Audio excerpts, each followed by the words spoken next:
દાસી જીવનનો જય હો, સંત દાસી જીવનનો જય હો. જીવન જગમાં જાગિયા નરમાંથી થયા નાર, પણ દાસી નામ દર્શાવ્યું એ તો રાધાજીના અવતાર. નમસ્કાર દર્શક મિત્રો, હું છું ભરત સારેસા. શ્રી મોમય વિડીયો અને મહેશ પરમાર સાથે આજે આપણે યાત્રાની શરૂઆત કરીએ. મિત્રો, આજે તમને રાધાજીના અવતાર ગણાતા એવા શ્રી સંત શ્રી દાસી જીવણ સાહેબના જન્મસ્થળની મુલાકાત, એમના દર્શન કરાવીશું. સંત શ્રી દાસી જીવણ સાહેબનું જન્મસ્થળ રાજકોટ જિલ્લાના ગોંડલ તાલુકાના ઘોઘાવદર ગામમાં આવેલું છે. રાજકોટથી ઘોઘાવદર ગામ આશરે 50 કિલોમીટરના અંતરે આવેલું છે. તો ચાલો મિત્રો, આજે આપણે આ યાત્રાની શરૂઆત કરીએ.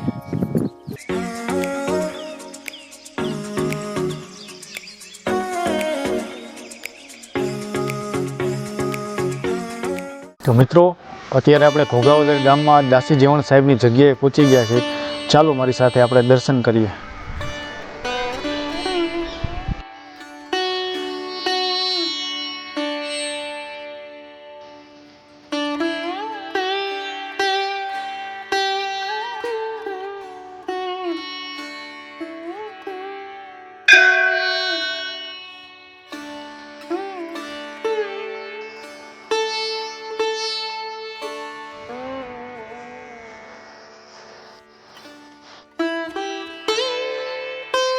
મિત્રો, અહીંયા છે દાસી જીવણ સાહેબની સમાધિ. એ જે ખંડારે કોઈ યાદલ માય, પર ખંડારે કોઈ યાદલ માય, એ નિર્ખંડારે કોઈ યાદલ માય. જણણ જણ જણ જણ ચાલરી, જણણ જણ જણ જણ ચાલરી વાગે.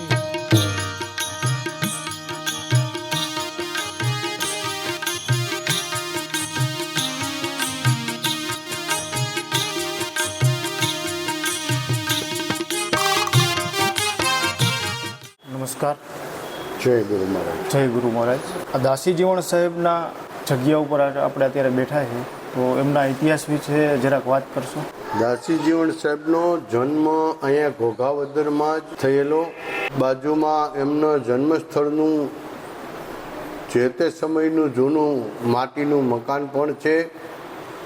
દાસી જીવણ સાહેબના પિતાજીનું નામ જગા દાફડા હતું.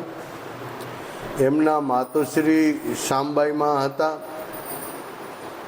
જીવણ સાહેબ બચપનથી જ ભગવાન પ્રેમ લક્ષણા ભક્તિમાં જોડાયેલા હતા.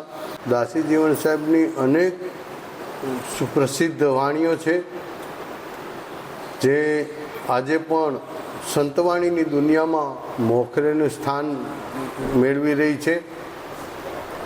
દાસી જીવણ સાહેબનું 51 વખત પ્રત્યક્ષ પરમાત્મા આવી અને કામ કરી ગયા.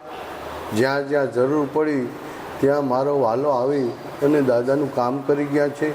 ગોંડલની જેલમાં 60 કોરીના લેણો ખાતર જેલમાં પૂર્યા હતા. 60ને બદલે 600 આપી ગયા ભગવાન આવીને. પરબની જગ્યાએ કૂવામાં ઉતાર્યા હતા. ત્યાં કૂવામાં ગંગાજી પ્રગટ થયા અને જીવણ સાહેબ બહાર આવ્યા. આવી રીતે 51 વખત પ્રત્યક્ષ પરમાત્મા આવી દાસી જીવણ સાહેબનું કામ કરી ગયા છે. આજે પણ દાસી જીવણ સાહેબની હરસ છે, મસ્સા છે, વાલ, ટીબી, કેન્સર જેવા દર્દો સોપારીની માનતા કરવાથી એ અસાધ્ય દર્દ નાબૂદ થઈ જાય છે. આવો દાસી જીવણ સાહેબનો ટૂંકમાં ઇતિહાસ પરિચય આપું છું. એટલે આ સોપારીની જે માનતાનું જે મહત્વ છે, સોપારી સંતોની ભાષામાં સોપારીને અમરફળ કહેવામાં આવે છે. બીજું કે સોપારી સારા કાર્યમાંય વપરાય અને નબળા કાર્યમાંય વપરાય. મૃત્યુ પાછળ સોપારીનો વપરાય, લગ્ન પ્રસંગમાં પણ સોપારી વપરાય. એમ ત્રીજું કે સોપારી, આજે તો સોપારી બહુ મોંઘી થઈ ગઈ છે, પણ એ સમયમાં સોપારીનું કોઈ મૂલ્ય નહોતું. એટલે દાદાએ એવું નક્કી કર્યું કે સામાન્ય ગરીબ માણસ હોય, મજૂરી વર્ગનો માણસ હોય, એ પણ સોપારીની માનતા પૂર્ણ કરી શકે. અને ચોથું કે દાદાને સોપારી બહુ પ્રિય હતી. જીવણ સાહેબને સોપારી બહુ પ્રિય હતી. સોપારીને સૂડી ખીચામાં જ રાખતા, મુખવાસમાં સોપારી બહુ લેતા. સોપારી પ્રિય હતી એટલે સોપારી માનતા કરવાથી દાદા રાજી થઈ જાય, રીઝી જાય.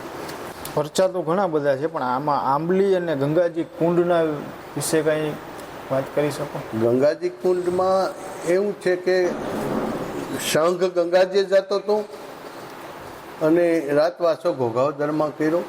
રાત્રે ભજન સત્સંગમાં સંઘના માણસોને જીવણ સાહેબ જે વાણીને સત્સંગને કર્યું, એમાં બધાને એવું થયું કે બાપા આપણી હારે ગંગાજી આવે તો આપણે રસ્તામાં ગમે ત્યાં રોકાઈ, ત્યાં થાક લાગે નહીં ને રાત વહી જાય ને પંથ કપાઈ જાય. પહેલાં તો હાલીને જવાતું કંઈ વાહનો હતા નહીં. તો બાપાને વિનંતી કરી કે બાપા તમે અમારી સાથે ગંગાજી આવો તો સારું. બાપા કે ભાઈ મારે અહીંયા દુખિયા રોગિયાની સેવા કરવાની હોય, સાધુ સંતોને ટુકડો આપવાનો હોય, જમાત આવે તો એને કોરા સીધા આપવાના હોય, અને અહીંયા મારે સંતોની સેવા, દુખિયા રોગિયાની સેવા કોણ કરે? હું ગંગાજી આવું તો અહીંયા મારું કાર્ય અટકી જાય, સેવા કાર્ય. એમાં સત્સંગમાં વાત અમુક થોડીક કમ વધારે થઈ કે ભાઈ બાપા તો તમે આટલું બધું ભગવાન ઉપર વિશ્વાસ ને આટલી બધી તમારી ભક્તિનું તમે આવું પ્રમાણ આપતા હો અને સેવાનું કાર્ય અટકી જાય ને એવું કહેતા હો, તો ગંગાજી તમારી પાસે આવે, તમારે થોડું ગંગાજી જવું પડે. કે ભાઈ ગંગાજી તો કાયમ આવે છે, પણ આપણે ઓળખી શકતા નથી. આ ઘટની અંદર ગંગાજી અખંડ વહી રહ્યા છે. જ્ઞાન મર્મથી વાત કરી, પણ આ લોકો થોડું વધારે અમુક ભક્તો હતા, એણે બાપાને આમ સત્સંગમાં ઓલું કર્યું. એટલે જીવણ સાહેબે કીધું કે ભાઈ સંઘ રોકાઈ જાઓ, સવારે ગંગાજી આવશે. સવારમાં 10:30 ગંગાજીનો આરાધ કરે છે. એટલે ચામડા રંગવાનો કુંડ હતો અને એમાં ગંગાજી પ્રગટ થયા. જે દાદાના શિષ્યો હતા, ધડુક પરિવાર ને ટીલાળા ને પટોડિયા પરિવાર અહીંયા દાદાના શિષ્ય હતા, એણે તો સ્નાન લીધું, સ્નાન કર્યું, ચરણામૃત લીધું. પણ ગામના લોકો ચામડા રંગવાના કુંડમાં ગંગાજી પ્રગટ થયા એટલે થોડી અછૂતતા રાખતા હતા. ત્યારે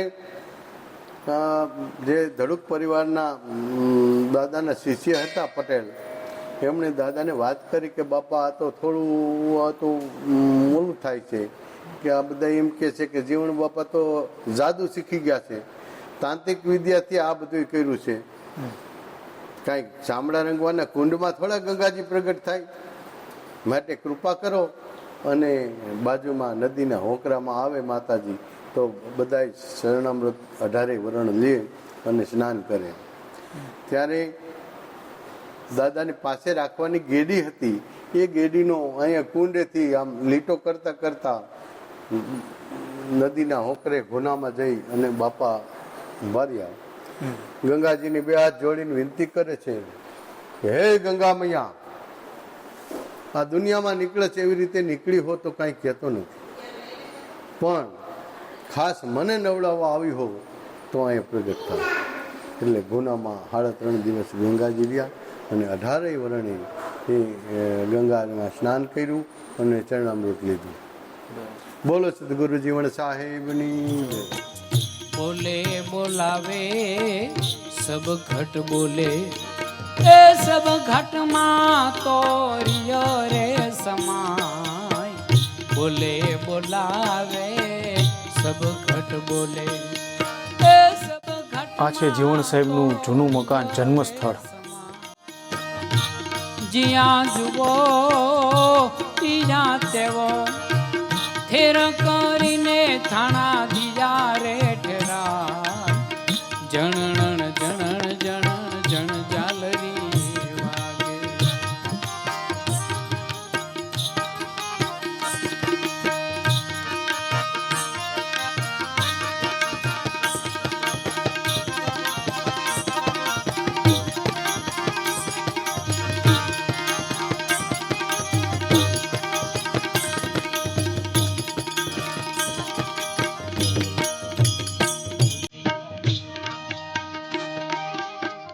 નિસંતાન દંપતી જે જીવણદાદાની સાચી શ્રદ્ધા અને વિશ્વાસથી જે માનતા રાખે છે, તો દાદા એમની મનોકામના પૂર્ણ કરે છે, એમને સંતાન આપે છે. મિત્રો, આજે આપણે અહીંયા દર્શન કરવા આવ્યા છે. આપણી સાથે બીજા ભાવુકો અને દર્શન કરવા પણ આવ્યા છે, તો એમને આપણે મળીએ. તો તમારે શેની માનતા છે? મારે હરસ મસાન માનતા હતી, તો મટી ગયા. આજે માનતા ચડાવવા આવ્યા છે. બરાબર. માનતામાં શું શું તમે ચડાવવા? અગરબત્તી, સોપારી, શ્રીફળ.